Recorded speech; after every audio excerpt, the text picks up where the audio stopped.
जय श्री कृष्णा। आप सभी को मार्गशीर्ष मास शुक्ल पक्ष मोक्षदा एकादशी की ढेरों शुभकामनाएं। प्रिय दर्शकों, आज के इस वीडियो में हम बात करेंगे विशेष रूप से मोक्षदा एकादशी के विषय में, जो मार्गशीर्ष मास अर्थात अगहन मास के शुक्ल पक्ष की एकादशी होगी। इस एकादशी की क्या महिमा है, कैसे इस एकादशी का व्रत करना चाहिए, व्रत को करने के नियम क्या हैं, विधि क्या है, कौन से नियम हैं जो दशमी तिथि से शुरू करने हैं, एकादशी को क्या खाना है, क्या नहीं खाना है, किन नियमों को पूरा करते हुए व्रत को पूर्ण करना है, रात्रि जागरण और सायंकाल कीर्तन की क्या महिमा है, पारण कब करना चाहिए, पारण की क्या महिमा है, साथ ही इस एकादशी पर भद्रा है तो इसके विषय में भी जानकारी प्रदान करें कि भद्रा कब से कब तक है और ये भद्रा कितनी प्रभावशाली रहेगी।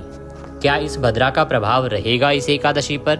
क्या भद्रा के कारण इस एकादशी के पूजा मुहूर्त में कुछ बदलाव आएगा? क्या पूजा मुहूर्त कुछ अलग होगा? क्या इस भद्रा का कितना प्रभाव रहेगा इस एकादशी पर? क्योंकि इस दिन, जिस दिन ये एकादशी है, उस दिन सुबह 8:15 से और रात्रि 7 बजे तक भद्रा है। तो भद्रा के कारण क्या इस व्रत में कुछ परिवर्तन होने जा रहा है? क्या इसकी पूजा विधि में कुछ परिवर्तन होना चाहिए? क्या इसकी पूजा विधि किसी अन्य समय पर होनी चाहिए? कब पूजा करनी चाहिए, कैसे करनी चाहिए? तो इस प्रकार से ये जो वीडियो है आपके लिए बहुत महत्वपूर्ण हो जाता है। कृपया अंत तक देखिएगा, क्योंकि भद्रा संबंधित जानकारी जो है वो भी बड़ी महत्वपूर्ण है। आइए जानकारी आरंभ करते हैं। उससे पहले आपसे निवेदन है कि ये एकादशी से संबंधित महत्वपूर्ण जानकारी के साथ वीडियो है, तो कृपया वीडियो को एक बार लाइक अवश्य कर दीजिएगा और जितना हो सके शेयर कीजिएगा, क्योंकि सही जानकारी और एकादशी के व्रत की जानकारी को जितना आप बांटते हैं, जितना लोगों तक पहुंचाते हैं, उतना ईश्वर कल्याण करते हैं, उतना आपको पुण्य प्राप्त होता है। क्योंकि आपकी द्वारा प्रदान की गई सही जानकारी के द्वारा जब लोग व्रत करते हैं, भगवान का पूजन करते हैं, तो उतना ही अधिक पुण्य आपको प्राप्त होता है। इसीलिए इस वीडियो को अवश्य शेयर कीजिएगा। और क्योंकि भद्रा संबंधी जो जानकारी है लोगों तक पहुंचती नहीं है, तो ये वीडियो आपके लिए बहुत महत्वपूर्ण हो जाता है कि आप इसको अधिक से अधिक लोगों के साथ शेयर करें, जिससे सभी लोग केवल ये ना जान पाए कि एकादशी कब है, भद्रा में पूजा कैसे करनी है, कब करनी है, ये जानना बड़ा आवश्यक है। क्योंकि इसकी जानकारी हर जगह मिलती नहीं है। एकादशी कब है ये तो पता चल जाएगा, पर भद्रा का प्रभाव क्या है क्या नहीं है ये नहीं पता चलेगा। तो वीडियो को अधिक से अधिक शेयर कीजिए। अपने व्रत की सफलता के लिए, भगवान नारायण का आशीर्वाद प्राप्त करने के लिए कमेंट बॉक्स में अवश्य लिखिएगा जय श्री हरि या ओम नमो भगवते वासुदेवाय। आप देख रहे हैं देवभूमि ज्योतिष संस्थान का प्रतिष्ठित यूट्यूब चैनल देवभूमि धार्मिक। हम यहाँ पर सभी व्रत और त्योहारों की सही शास्त्रीय जानकारी प्रदान करते हैं। ज्योतिष शास्त्र और पंचांग के आधार पर आपको बताते हैं कौन सी तिथि कब है, व्रत आदि कब करना है, क्या विधि है, क्या नियम है और क्या गलती नहीं करनी है। यदि आप सभी व्रत और त्योहारों की सही शास्त्रीय जानकारी पाते रहना चाहते हैं तो कृपया चैनल को सब्सक्राइब कीजिए और बेल आइकन को प्रेस कीजिए। जब आप सब्सक्राइब का बटन दबाएंगे तो वहाँ एक घंटी का निशान बना हुआ आएगा, उसको अवश्य दबाइएगा, तभी आपको हमारे सारे वीडियो प्राप्त होंगे। आइए प्रिय दर्शकों, जानकारी आरंभ करते हैं और बात करते हैं आने वाली एकादशी। प्रिय दर्शकों, मार्गशीर्ष मास शुक्ल पक्ष की जो एकादशी है वो एकादशी के क्रम में द्वितीय एकादशी कही गई है। इनका नाम है मोक्षदा एकादशी। जैसा कि नाम से ही ज्ञात होता है, ये मोक्ष प्रदान करने वाली है। यूं तो सभी एकादशियां मनुष्य को मोक्ष देती हैं। सभी एकादशियां मनुष्य का उद्धार करने के लिए और उन्हें वैकुंठ प्रदान करने के लिए ही कही गई हैं।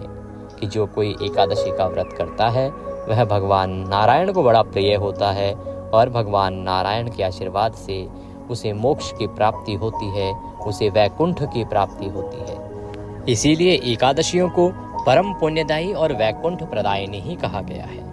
परंतु ये जो आने वाली एकादशी है, मोक्षदा एकादशी, ये विशेष रूप से मोक्ष प्रदान करने वाली है। इसकी महिमा मोक्ष के लिए कही गई है।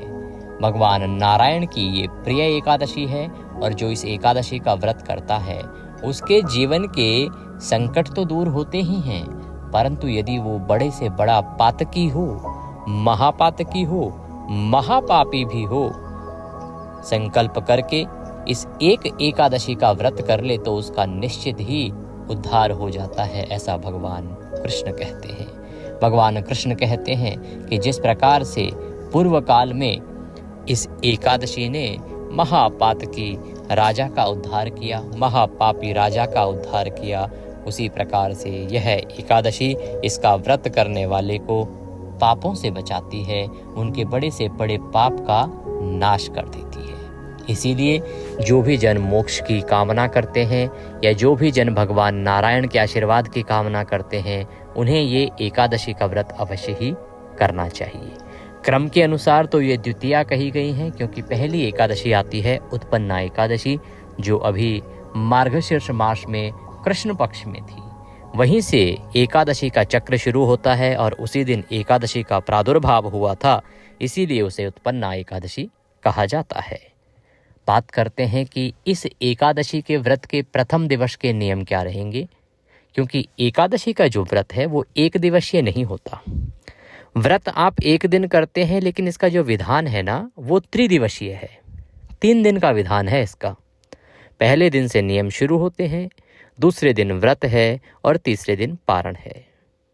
इसीलिए इस व्रत का पुण्य फल तो अधिक है, अर्थात इस व्रत को करने वाले को फल तो बहुत अधिक प्राप्त होता है, लेकिन उतना ही कठिन है इस व्रत के नियमों का पालन करना, उतना ही कठिन है इस व्रत को पूर्ण रूप से निभाना।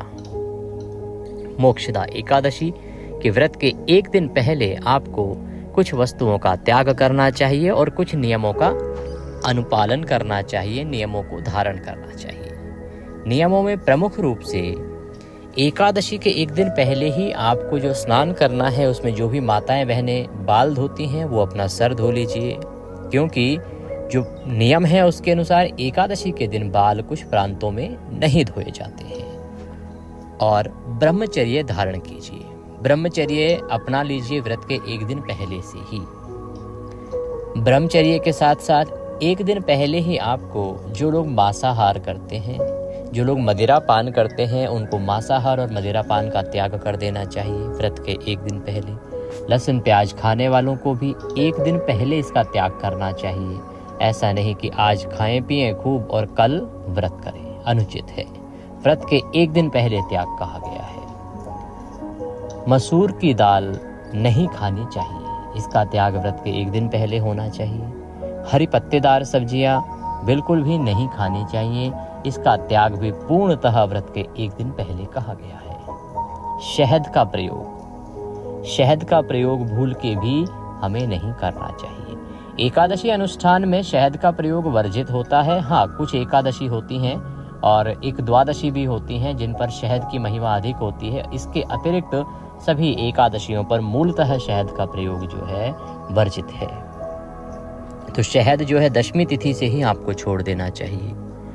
कांसे के पात्र का प्रयोग आपको व्रत के एक दिन पहले ही बंद कर देना चाहिए।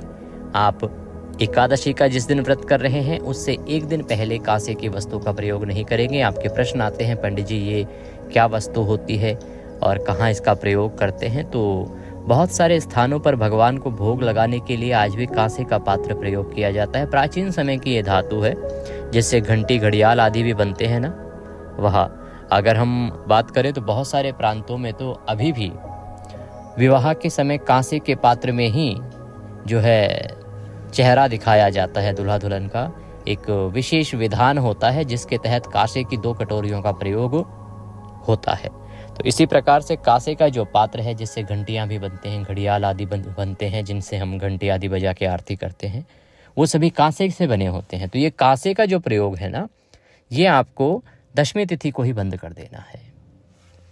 इस प्रकार से इन नियमों का पालन करना है। खाने में मैंने बताया मसूर की दाल, हरी पत्तेदार सब्जियां, बैगन मूली नहीं खाने हैं। और व्रत के एक दिन पहले नियम कहता है कि आपको एक वक्त का ही आहार ग्रहण करना चाहिए। इस नियम का पालन यदि आप कर पाएं तो उत्तम है, ना कर पाएं तो कोई बात नहीं। लेकिन अगर सायंकाल को भी आप अन्न ग्रहण कर रहे हैं तो उस अवस्था में आपको सात्विकता के नियमों का अवश्य पालन करना है। सात्विक आहार ही ग्रहण करना है। रात्रि को दंत धावन आदि करके सोइए, जिससे कि अन्न का दाना मुंह में ना रहे। और उसके बाद एकादशी व्रत वाले दिन सुबह सूर्य उदय से पहले उठ जाइए। उठने के बाद स्नान आदि करके स्वच्छ वस्त्र धारण कीजिए। स्वच्छ वस्त्र धारण करके और आप एकादशी व्रत पूजन तथा संकल्प आदि करेंगे। इससे पहले आपकी जो भी दैनिक पूजा पाठ है उसको आप कर सकते हैं। आप यदि मार्गशीर्ष महात्म्य सुन रहे हैं उसको सुन सकते हैं, आज की जो कथाएं हैं उनका श्रवण कर सकते हैं, तुलसी पूजन भी कर सकते हैं। यहाँ पर बहुत सारे लोग पूछते हैं कि पंडित जी एकादशी को तुलसी पूजन किया जाता है कि नहीं। जी हाँ, एकादशी को तुलसी पूजन किया जाता है, शास्त्र अनुसार है। शास्त्रों में कहीं भी एकादशी के दिन तुलसी पूजन को वर्जित नहीं कहा गया है। यह मान्य है और ये उतना ही उत्तम है जितना अन्य दिनों में होता है। एकादशी पर तो विशेष रूप से तुलसी पूजा का विधान भी कहा गया है, इसीलिए विधान से तुलसी पूजन कीजिए। तदुपरांत आप भगवान नारायण के निमित्त इस एकादशी का व्रत पूजन करेंगे। पूजन करने के लिए क्या सामग्री आपको चाहिएगी उसको आप एक बार नोट कीजिए, उसको एकत्र कीजिए। सामग्री के रूप में भगवान दामोदर की कोई प्रतिमा या तस्वीर आपके पास हो तो अति उत्तम रहेगा, क्योंकि इस एकादशी पर भगवान के दामोदर स्वरूप की पूजा विशेष रूप से कही गई है। इसीलिए इसका जो मंत्र है वो भी रहेगा दामोदराय नमः। भगवान दामोदर के स्वरूप की पूजा इस एकादशी पर अत्यंत फलदायिनी है। अगर दामोदर स्वरूप ना हो तो कोई बात नहीं, आप किसी भी स्वरूप की प्रतिमा या तस्वीर ले सकते हैं, उसका पूजन कर सकते हैं। भगवान को स्थापित करने के लिए चौकी लीजिएगा। चौकी पर बिछाने के लिए एक पीला या लाल वस्त्र होना चाहिए। इसके अतिरिक्त रौली मौली, पान सुपारी, लौंग, इलायची, धूप, दीप, नैवेद्य, पुष्प की माला, इत्र, जनेऊ, ये सामग्री है जो आपको पूजा के लिए चाहिएगी। इसके अतिरिक्त भगवान को पंचामृत से स्नान कराना चाहिए, तो पंचामृत बनाने के लिए थोड़ा सा कच्चा दूध, दही, घी, शक्कर और गंगाजल, शहद का प्रयोग जो है वो वर्जित होता है एकादशी पूजा में, इसलिए इस एकादशी पर शहद प्रयोग नहीं करना है। ये सामग्री आप पंचामृत के लिए लीजिएगा। ये सारी सामग्री एकत्र कीजिए। सारी सामग्री एकत्र करके एक लोटा लीजिए तांबे का, उसको अच्छे से मांज लीजिए। अच्छे से साफ करने के बाद पहले उसमें थोड़ा सा गंगाजल डालिए, तदुपरांत शुद्ध जल भरिए। ये सारी सामग्री एकत्र करके और आसन लगा के बैठ जाइए। जो भी आपका पूजा स्थल है जहाँ बैठ के आप पूजन करते हैं भगवान का या एकादशी का पूजन करते हैं, ये जो भी उपयुक्त स्थान आपके यहाँ पे है वहाँ पे आसन लगा के बैठ जाएं, उत्तर दिशा की ओर मुख करके। सबसे पहले एक फूल लीजिए और फूल के माध्यम से ये जो लोटे में जल भरा है ना, इस जल से छींटे दीजिए सभी सामग्री पर और उस स्थान पर जहाँ बैठ के आप पूजन कर रहे हैं। ओम पवित्रो पवित्रवांग सर्वांग वस्तांगतोपि वाम यह स्मरेत पुंडरीकाक्षं सभयंतरः शुचिः। ओम पुनातु ओम पुनातु ओम पुनातु ओम। इस प्रकार से आपने जल छींटे देके उस स्थान को पवित्र किया है, शुद्ध किया है तथा सामग्री को पवित्र किया है, जिसे कि भगवान के निमित्त अर्पित किया जा सके। क्योंकि सामग्री हम तक पहुंचने तक बहुत से हाथों से होकर निकली होती है, न जाने किसने किस अवस्था में उसको छुआ हो, इसीलिए इसका शुद्धिकरण बड़ा आवश्यक होता है। अब हम पूजन आरंभ करेंगे। भगवान की चौकी लगाइए। चौकी के ऊपर लाल या पीला जो वस्त्र है आपके पास वह वस्त्र बिछाइए और भगवान की तस्वीर या प्रतिमा को स्थापित करेंगे। जो भी स्वरूप आपके पास है उसकी स्थापना करेंगे, उनको विराजमान कीजिए। दीपक रखेंगे। अगर आप घी का दिया जला रहे हैं तो भगवान के सीधे हाथ की ओर रखिएगा, और अगर आप तेल का दिया जला रहे हैं तो आप भगवान के उल्टे हाथ की ओर रखिएगा। उसकी विपरीत दिशा में आप धूप को स्थापित कीजिए। इस प्रकार से भगवान की आपने स्थापना की है। स्थापना करने के बाद संकल्प करते हुए पूजन आरंभ करेंगे। सबसे पहले आप अपने हाथ पे जल लीजिए। जो लोटे में जल है ना, उसी में से थोड़ा सा जल या तो किसी अन्य पात्र में निकाल लीजिए, क्योंकि ये जो आप आचमनी करने वाले हैं ये आपके लिए है और जो लोटा है वो भगवान की पूजा के लिए है। तो दोनों मिक्स ना हो इसके लिए या तो अन्य किसी छोटे पात्र में आप थोड़ा सा जल ले लीजिए या इसी में से थोड़ा सा जल दूसरे पात्र में ले लीजिए और सीधे हाथ पे एक चम्मच से जल लीजिए। हाथ धो लीजिए। हस्तो प्रक्षालनम। हाथ धोने के बाद अब आप अपने सीधे हाथ पर एक एक चम्मच जल लीजिएगा एक एक मंत्र पर और उसको पी जाइएगा। ओम माधवाय नमः, जल लीजिए, पी जाइए। ओम केशवाय नमः, जल लीजिए, पी जाइए। ओम नारायणाय नमः, जल लीजिए, पी जाइए। ओम ऋषिकेशाय नमो नमः, हस्तो प्रक्षालनम। हाथ धो लीजिए। हाथ धोने के बाद अपने आप को तिलक कीजिए, मौली बांधिए, पारिवारिक जन यदि बैठकर पूजन कर रहे हैं तो उन्हें भी तिलक कीजिए, मौली बांधिए और सामने रखे हुए घी के दिए या तेल जो भी दिया आपने रखा है उस दीपक को प्रज्वलित कीजिए, धूप को प्रज्वलित कीजिए। धूप दीप प्रज्वलित करके आप व्रत पूजन का संकल्प करेंगे। संकल्प करने के लिए अपने सीधे हाथ पर जल लीजिए, पुष्प लीजिए, 1 रुपए का सिक्का दक्षिणा के रूप में कम से कम रखिए, अधिक जो भी आप रखना चाहें वह रख सकते हैं। 3 बार बोलिए ओम श्री विष्णु, ओम श्री विष्णु, ओम श्री विष्णु। अपना नाम, अपना गोत्र, जिस स्थान पर बैठकर संकल्प कर रहे हैं वहां का मकान नंबर, क्षेत्र का नाम, शहर का नाम। मार्गशीर्ष मासे शुक्ल पक्षे एकादश्यायां पुण्यतिथियो आयु आरोग्यता प्राप्त्यार्थाय सुख संपत्ति प्राप्त्यार्थाय भगवान विष्णु प्रसन्नार्थाय एकादशी व्रत पूजन संकल्पम संकरिष्ये। बोलिए सौ श्री विष्णु शरणौ शरणम प्रपद्ये और यह संकल्प भगवान के चरणों में अर्पित कर दीजिए। संकल्प करने के बाद भगवान का पूजन आरंभ करेंगे। भगवान को एक एक मंत्र पर 1-1 चम्मच जल अर्पित कीजिएगा। भगवान के सामने कोई पात्र रख दीजिए, कोई कटोरी आदि रख दीजिए, उसमें जल अर्पित कीजिएगा। ओम भूर्भुवः श्री दामोदराय नमः। एकादशी व्रत पूजन अंतर्गते श्री दामोदर निमित्तार्थाय पद्यम समर्पयामि। पद्य के रूप में 1 चम्मच जल अर्पित कीजिए। ओम भूर्भुवः श्री दामोदराय नमः। अर्घ्यम समर्पयामि। अर्घ्य के रूप में 1 चम्मच जल अर्पित कीजिए। ओम भूर्भुवः श्री दामोदराय नमः। आचमनीम समर्पयामि। आचमनी के रूप में भगवान को 1 चम्मच जल अर्पित कीजिए। पद्य अर्घ आचमनी कराने के बाद भगवान को स्नान के लिए जल अर्पित करेंगे। फूल है तो फूल से आप स्नान करा सकते हैं, जल के छींटे देके। आपके पास प्रतिमा है तो शंख में जल भरिए और उससे भगवान को स्नान कराइए। बड़ा ही कल्याणकारी है साहब। इसकी महिमा बहुत अद्भुत कही गई है शास्त्रों में। मार्गशीर्ष मास और उसकी भी एकादशी अनंत फल देने वाली है। तो स्नान कराइए भगवान को। मंत्र वही रहेगा। जल भर लीजिए शंख में या आप पुष्प से छींटे दीजिएगा। ओम भूर्भुवः श्री दामोदराय नमः। दामोदराय नमः। दामोदराय नमः। दामोदराय नमः। दामोदराय नमः। शंख से ये मंत्र बोलते हुए स्नान कराइए। शंख से स्नान कराने के बाद, जल से स्नान कराने के बाद पंचामृत से स्नान कराएंगे भगवान को, तो पंचामृत बना लीजिए। जो तस्वीर पर पूजन कर रहे हैं वो पंचामृत को फूल पर लगा लीजिए और भगवान को अर्पित कीजिए। जो प्रतिमा का पूजन कर रहे हैं वो प्रतिमा को नहलाइए, अर्पित कीजिए पंचामृत। ओम भूर्भुवः श्री दामोदराय नमः। पंचामृतम समर्पयामि। पंचामृत अर्पित करने के बाद भगवान को शुद्ध जल से पुनः स्नान कराइए। अब फिर से शंख ले लीजिए। जिनके पास प्रतिमा है वो शंख से स्नान कराएंगे भगवान को। उस जल में थोड़े से पुष्प डाल लीजिएगा, वो और अधिक कल्याणकारी हो जाएगा। ओम दामोदराय नमः। जो तस्वीर पर पूजन कर रहे हैं वो पुष्प से जल के छींटे दीजिए। ओम भूर्भुवः श्री दामोदराय नमः। शुद्धोदक स्नान निमित्तार्थाय शुद्ध जलम समर्पयामि। शुद्ध जल अर्पित कीजिए भगवान को।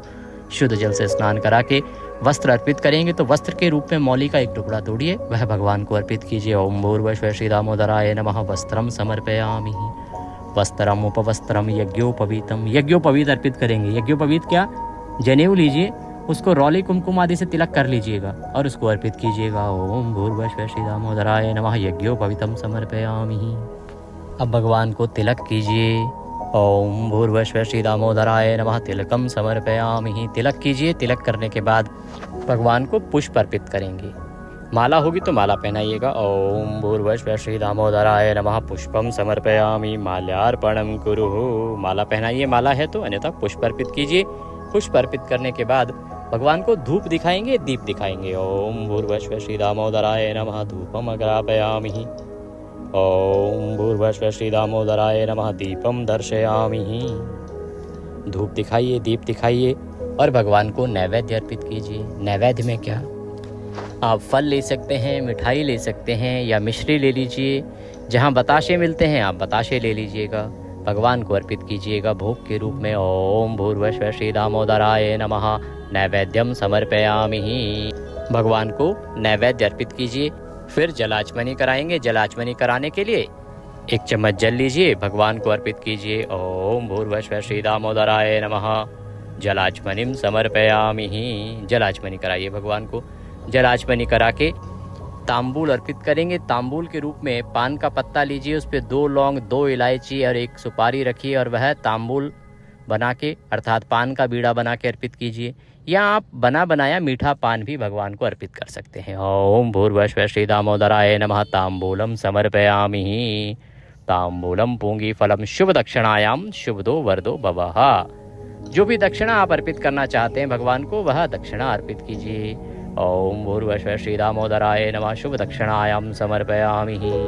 दक्षिणा अर्पित कीजिए भगवान को। दक्षिणा अर्पित करके हाथ जोड़ के नमस्कार कीजिए और अब आप बैठ के आराम से कथा सुनिए। एकादशी की पुण्यदायिनी कथा, मोक्षदा एकादशी की कथा आपको हम अपने चैनल पर सुनाएंगे, उसका श्रवण कीजिए। साथ में विष्णु सहस्त्र नाम अवश्य सुनिएगा, ये बड़ा आवश्यक भी है और बहुत ही महत्वपूर्ण भी होता है। इससे आपका एकादशी पुण्य फल कई हजार गुना अधिक बढ़ जाता है और एकादशी पर विष्णु सहस्त्र नाम आपको अवश्य सुनना चाहिए। तो विष्णु सहस्त्र नाम भी हम कथा के साथ आपके लिए अपलोड करेंगे, उसका श्रवण कीजिएगा, आरती कीजिएगा। आरती करके नियमों के अनुसार दिन को व्यतीत कीजिएगा। नियमों में ब्रह्मचर्य का पालन करना, किसी का बुरा नहीं करना, अहित नहीं करना, अपशब्दों का प्रयोग नहीं करना और भगवान के चरणों में मन को लगाते हुए दिन को व्यतीत कीजिए। सायंकाल को कीर्तन की महिमा है, कीर्तन सुनिएगा। कीर्तन के निमित्त भी हम वीडियो अपलोड करेंगे।